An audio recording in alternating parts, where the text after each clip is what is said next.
Tyre pressure যদি বেশি হয় তাহলে কি কি অসুবিধা হয়? ক্ষেত্রে আপনি অবশ্যই স্ট্যান্ডার্ডের মধ্যে টায়ারের প্রেসার রাখতে হবে। টায়ার প্রেসারটা কত দিতে হবে এই গাড়ির জন্য, যেই কোম্পানির।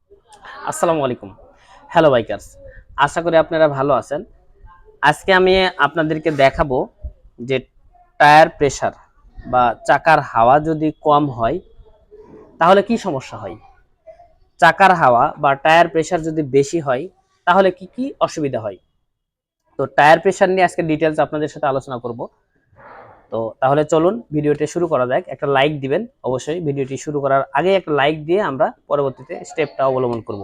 তাহলে চলুন প্রথমে বলি, টায়ার প্রেসার বা চাকার হাওয়া যদি কম হয় তাহলে কি কি অসুবিধা হবে। এই টায়ারের প্রেসার যদি কম হয় তাহলে মাইলেজ কমে যাবে বাইকের। টায়ারের প্রেসার যদি কম হয় তাহলে কি হবে, প্রথম যেটা হবে মাইলেজ কমে যাবে।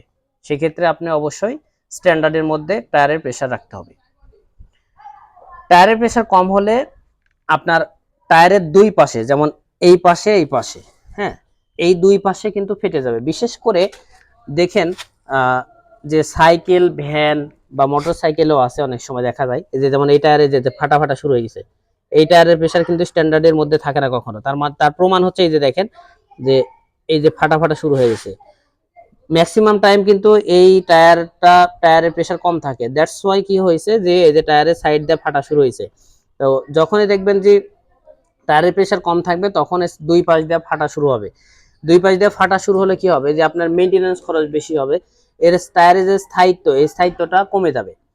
টায়ারের প্রেসার কম হলে কি হবে, যে আপনার যে স্টিয়ারিং বা এটা কি কি বলা হয়, হ্যান্ডেল, এই হ্যান্ডেলের আপনি মুভমেন্ট করতে পারবেন না সঠিকভাবে। আপনি যাচ্ছেন কোথাও বা টার্ন নিতেছেন, টার্ন নেওয়ার সময় কি হবে, মুভমেন্ট সঠিকভাবে হবে না, দেখবেন যে আটকে আটকে যাচ্ছে এই অবস্থা। আবার আপনার যে বল রেসার, এই বল রেসারটা খুব দ্রুত নষ্ট হয়ে যাবে। আমাদের কাছে ম্যাক্সিমাম টাইমে কমপ্লেন আসে যে ভাই আমি বাইকের বল রেসার চেঞ্জ করি, তো চেঞ্জ করার 5,000-6,000 কিলোমিটার পরে আবার দেখা যাচ্ছে যে বল রেসারটা নষ্ট হয়ে গেছে। তাহলে আমরা তখন বলি যে আপনার বাইকের টায়ার প্রেসারটা প্রথমে চেক করতে হবে। তো টায়ার প্রেসার কম হলে আপনার বল রেসারটা দ্রুত নষ্ট হয়ে যাবে। তার মানে কি, একটা সমস্যার কারণে কিন্তু আপনার অনেকগুলো সমস্যার সম্মুখীন হতে হচ্ছে। তাহলে অবশ্যই এটা কিন্তু স্ট্যান্ডার্ডের মধ্যে আপনাকে রাখতে হবে টায়ার প্রেসারটা। এরপরে আসুন, এটা কম হলে এই সমস্যাগুলো হয়। এখন যদি ভাই আমি বেশি দিই, টায়ারের প্রেসার যদি বেশি থাকে তাহলে কি অসুবিধা হবে। টায়ারের প্রেসার যদি বেশি হয় তাহলে প্রথম যে সমস্যা হবে, টায়ারটা এক পাশে ক্ষয় হবে। আর একটা বিষয় শেয়ার করি, টায়ারের প্রেসার যদি কম হয় তাহলে টায়ারের দুই পাশ ক্ষয় হবে।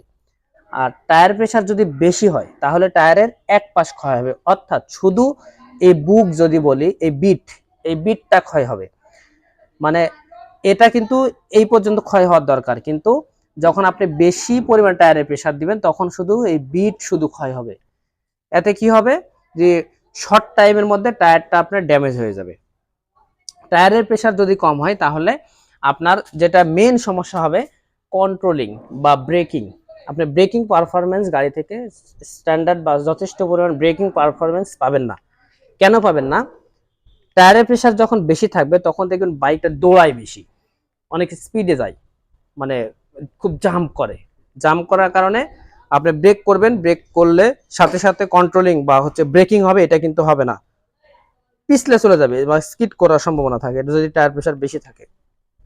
টায়ার প্রেসার বেশি থাকলে আর একটা যেটা মোস্ট প্রবলেম যেটা হয়, গাড়িতে ভাইব্রেশন বেশি হয়। স্টিয়ারিংটা মানে আপনি কন্ট্রোলের বাইরে এবং গাড়িটা ভাইব্রেশন হবে।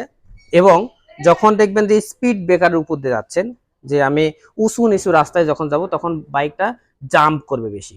টায়ারের প্রেসার যদি বেশি থাকে তাহলে বাইকটা জাম্প করবে এবং বল রেসারটা শর্ট টাইমের মধ্যে নষ্ট হয়ে যাবে। তাহলে কি করতে হবে, স্ট্যান্ডার্ড যে আমার টায়ার প্রেসার, এই টায়ার প্রেসারে স্ট্যান্ডার্ডের মধ্যে রাখতে হবে। তো এখন যদি আমি টায়ার প্রেসার স্ট্যান্ডার্ড রাখতে চাই তাহলে কি করণীয়। ম্যাক্সিমাম টায়ারের গায়ে লেখা থাকে যে আমরা কোন বাইকে কোন টায়ারে কত প্রেসার দিতে হবে, ম্যাক্সিমাম টায়ারের গায়ে কিন্তু লেখা থাকে। যদি আপনার টায়ারে লেখা না থাকে তাহলে করণীয় কি, তাহলে চলুন আমরা একটু দেখি কোথায় লেখা থাকবে যে আপনার টায়ারের প্রেসার কত, এই জিনিসটা আমরা দেখে আসি চলুন। আচ্ছা, এটা হলো এই চেনের, এই যে চেন, এটা কিন্তু কভার নাই চেনের। যদি আপনার বাইকের চেনের কভার থাকে তাহলে দেখবেন যে চেনের কভারের নিচের যে পার্ট, এই পার্টে লেখা থাকবে যে আপনার টায়ারের প্রেসার কত দিবেন বা কত দিতে হবে। আর যেই সমস্ত বাইকের, যেমন এই বাইকের কভার নেই, তো এই বাইকের টায়ারের প্রেসারটা কোথায় লেখা থাকবে?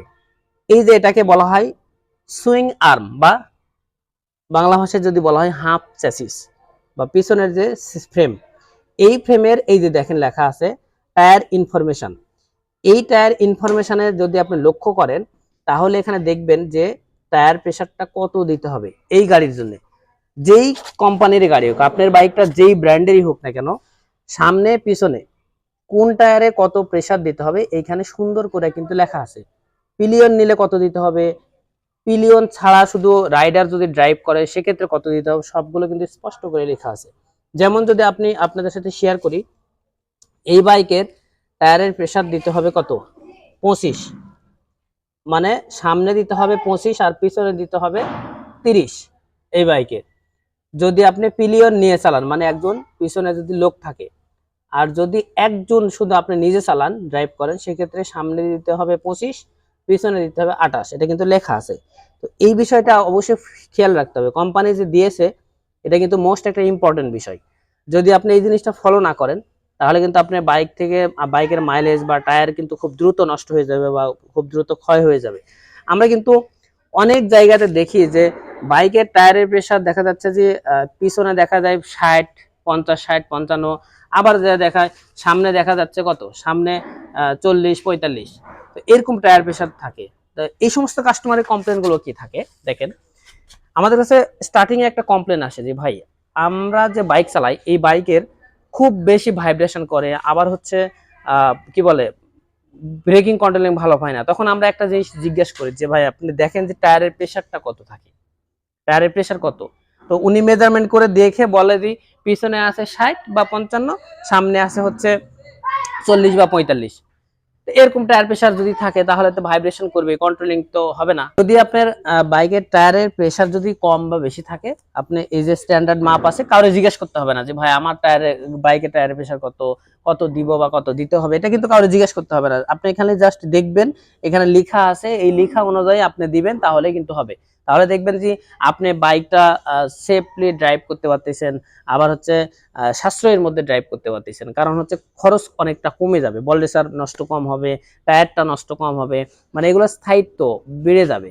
তো আপনার সেফলি ড্রাইভই কিন্তু আমরা কামনা করি, যে আপনি সবসময় সেফলি ড্রাইভ করবেন, আপনার বাইকের কস্ট কম যেন হয়, মেনটেনেন্স খরচ যত আপনি কম করে ভালোভাবে ড্রাইভ করতে পারবেন, এটাই কিন্তু আমাদের কাম্য।